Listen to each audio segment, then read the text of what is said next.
Bonjour à tous et bienvenue dans cette nouvelle vidéo. Aujourd'hui, on va continuer d'avancer en histoire avec la suite de la Révolution française. Ça correspond aux pages 102 et 103 du livre d'histoire que je vous ai envoyé numérisé et que, comme d'habitude, vous avez déjà lu avant de regarder cette vidéo. Comme les fois précédentes, je vais lire les documents et vous expliquer ce qu'il faut en retenir. Donc, grand 3, que déclenche la convocation des États généraux en 1789? A. La naissance de l'Assemblée nationale constituante. Les États généraux sont une assemblée convoquée par le roi pour résoudre les difficultés du royaume. Chaque ordre y envoie des délégués. Dès le début de la réunion, la question du vote se pose. Les députés du tiers-État veulent un vote par personne, ceux du clergé et de la noblesse un vote par ordre. Le roi, après 6 semaines de discussion, tranche en faveur des ordres privilégiés. Le 17 juin, en signe de protestation, les députés du tiers-État se proclament Assemblée nationale. 3 jours plus tard, le roi, se sentant menacé, fait évacuer la salle. Les députés du tiers-État, rejoints par quelques membres du clergé et de la noblesse, font serment de ne pas se séparer avant d'avoir donné une constitution au royaume. C'est le serment du jeu de paume.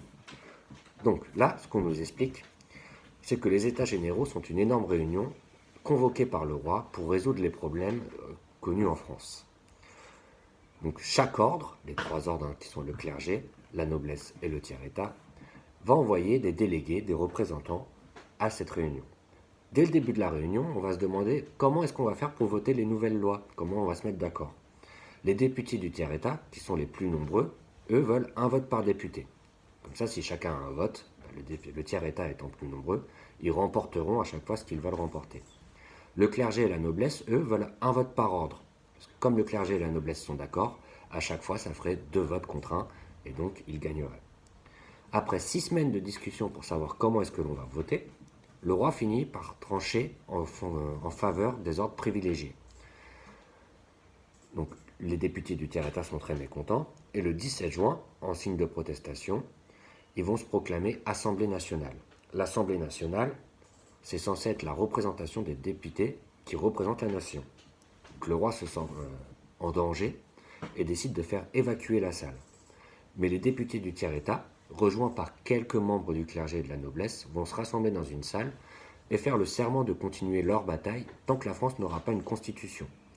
La constitution, c'est l'ensemble des règles qui fixent l'organisation des pouvoirs dans l'État. Ça veut dire qu'on conteste le pouvoir royal. Et ce serment va s'appeler le serment du jeu de paume. B. La prise de la Bastille. En juillet 1789, Louis XVI renvoie son ministre des Finances, Necker, qui lui conseillait d'alléger la charge du tiers-État en faisant payer des impôts au clergé et à la noblesse. Dans le même temps, les événements qui se déroulent à Versailles créent un climat de tension dans Paris. Louis XVI, qui craint les excès de l'agitation populaire, fait stationner des soldats autour de Paris, ce qui effraie les Parisiens. Le 14 juillet, une foule de sans-culottes marche vers la prison de la Bastille, symbole d'un pouvoir royal autoritaire et injuste. Après des heures de lutte, et avec l'aide de soldats qui se retournent en faveur des émeutiers, la Bastille est prise.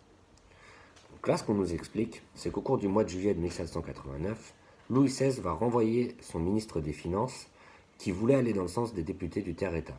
C'est-à-dire que pour éviter des révoltes, il voulait faire payer des impôts au clergé et à la noblesse. Et Louis XVI va le renvoyer, ce qui va agacer encore plus les Parisiens en se disant « le roi n'écoute pas les revendications du tiers-État ».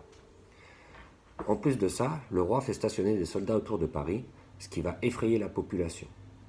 Le 14 juillet 1789, la population qui commence à être excédée va attaquer la prison de la Bastille. La prison de la Bastille, c'était donc une prison qui se situait place de la Bastille et qui était le symbole du pouvoir royal, c'est-à-dire qu'on y enfermait tous ceux qui s'opposaient au roi.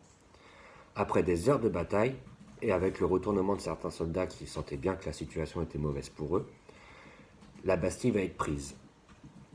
C'est devenu plus tard la fête nationale, je vous le rappelle. C. L'abolition des privilèges et la déclaration des droits de l'homme et du citoyen. À l'été 1789, la révolte se propage dans les campagnes. C'est la grande peur. Les paysans attaquent les châteaux des seigneurs, symbole des privilèges de la noblesse.